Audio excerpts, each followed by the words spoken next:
Welcome back. Pinarayi Vijayan will be kicking off his second innings as Chief Minister today as he will officially take oath at 3 p.m. The oath ceremony will be held at the Central Stadium where his cabinet will also take oath.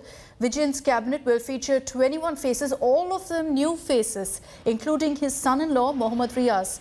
KK Shailaja, the former health minister of the state, has been dropped from the cabinet. The ministers will be first offering prayers at the Martyrs Column in Alapura before going ahead and taking oath. This function will be held according to the government in strict adherence to COVID-19 protocol. The government said they expect only up to 350 people to attend the function. Entry will be restricted to those who have a COVID-19 negative certificate.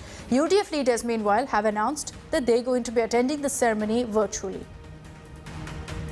Gopi Krishnan Unitane is joining us live with more details on this. Gopi, good morning. Huge mandate for Pinarayi Vijayan, but last few days there have been endless controversies as well, particularly because of the swearing-in ceremony and the fact that amid the COVID crisis, Gopi, you're still going to see a huge number of people coming together for a mega ceremony.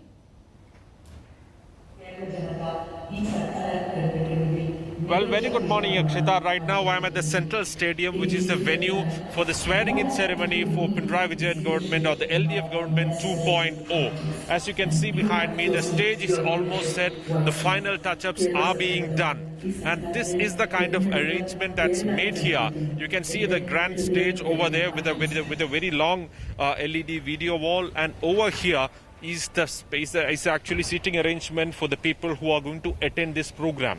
Now, the government's initial plan was to invite around 500 people, but after that, the court intervened. There was multiple writ petitions and PILs filed in the Kerala High Court, and in the Kerala High Court, the government yesterday said that though they have invited about 500 people, they expect only around 350 people to attend.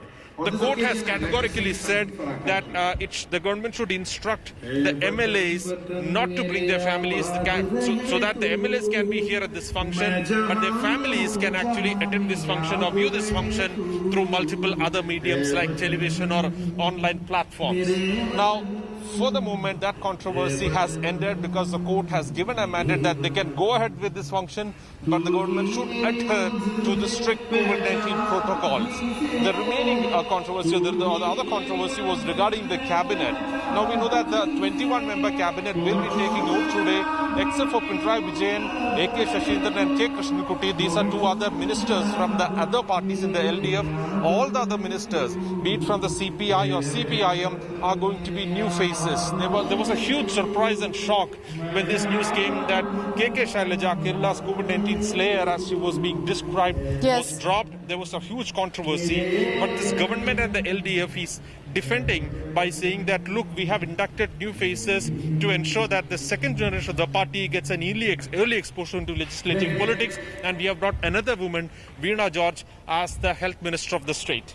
Okay, Gopi, thank you for joining us with all those details. We'll, of course, keep coming to you through the day to get the updates of what's happening in that swearing-in ceremony. As Gopi pointed out, a number of controversies that's marred this swearing-in ceremony. First is the fact that Chief Minister Pinarayi Vijayan has decided to draft in his son-in-law in the new Kerala cabinet. And then there is also the controversy over this opulent upcoming swearing-in ceremony that was supposed to see 500 persons in attendance till the courts intervened.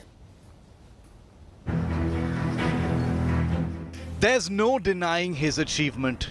Defeating 45 years of Kerala's voting behavior to be re-elected is no small feat.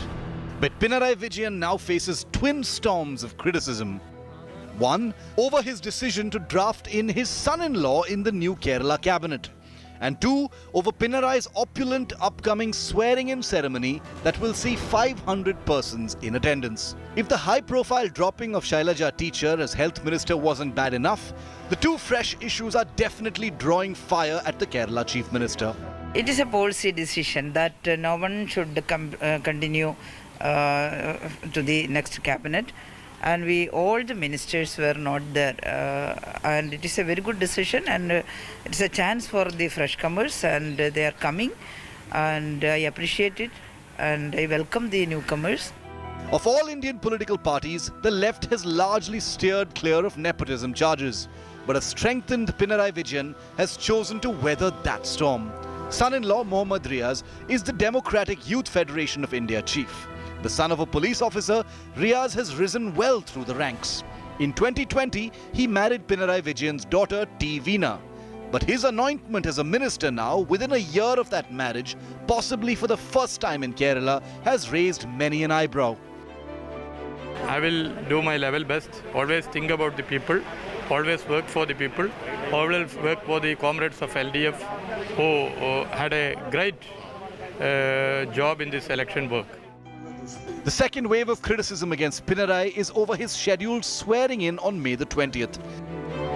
Despite loud calls from civil society, voters and prominent faces, the LDF government plans to hold a swearing in with 500 attendees, totally unbefitting of COVID times and especially in a state in triple lockdown.